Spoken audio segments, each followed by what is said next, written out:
Do you ever find yourself replaying a conversation in your head hours after it ended? You remember exactly what was said. You replay the tone of their voice. You analyze the pauses between their sentences. Most people forget social interactions within minutes, but you don't. You might have been told that this means you are overthinking, that you need to just let it go.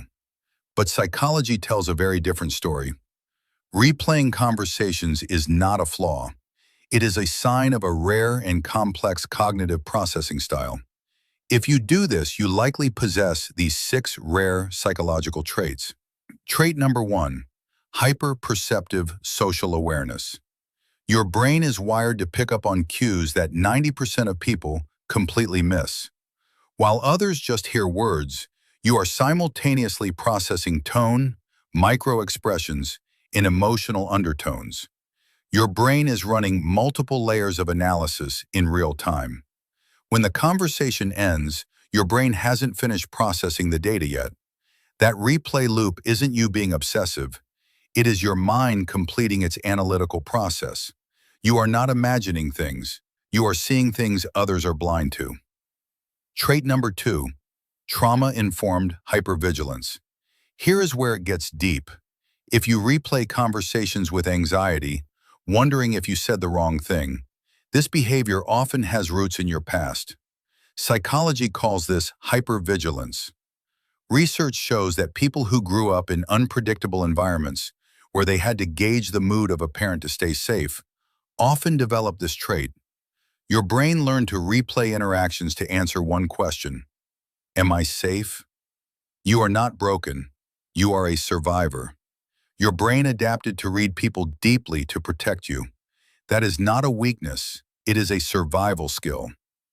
Trait number 3, predictive social modeling. When you replay a conversation, you aren't just living in the past, you are predicting the future. Your brain is using data from that talk to map out what that person will do next. You ask yourself, why was their tone cold? Does this mean they are pulling away? These aren't irrational worries. They are probability assessments. Your brain is running simulations to prepare you for the next interaction. It is exhausting, but it makes you incredibly strategic. Trait number 4, deep emotional processing. You don't just think about what was said, you feel it. You likely have high sensory processing sensitivity.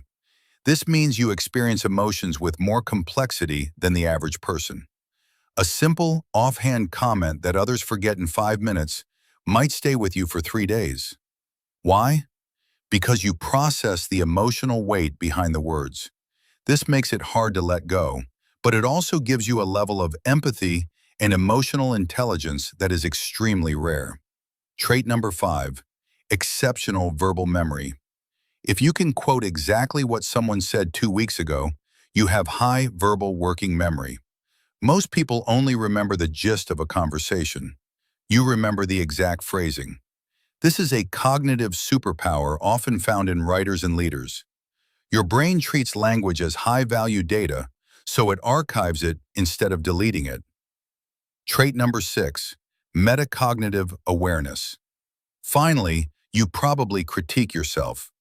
Did I sound stupid? Should I have said that differently? This is called metacognition. It means thinking about your own thinking. Most people go through life on autopilot. You are constantly editing and refining your own behavior. While this can be painful, it drives profound personal growth because you genuinely care about how you affect others. So here's the truth. You are not overthinking. You are deep thinking. You have high social intelligence, a powerful memory, and a survivor's instinct. These aren't bugs in your programming. They are features. The goal isn't to stop analyzing. It is to know when to hit the pause button, analyze, learn, and then give yourself permission to rest. Which of these traits do you relate to the most? Let me know in the comments. Welcome to MindGraphy,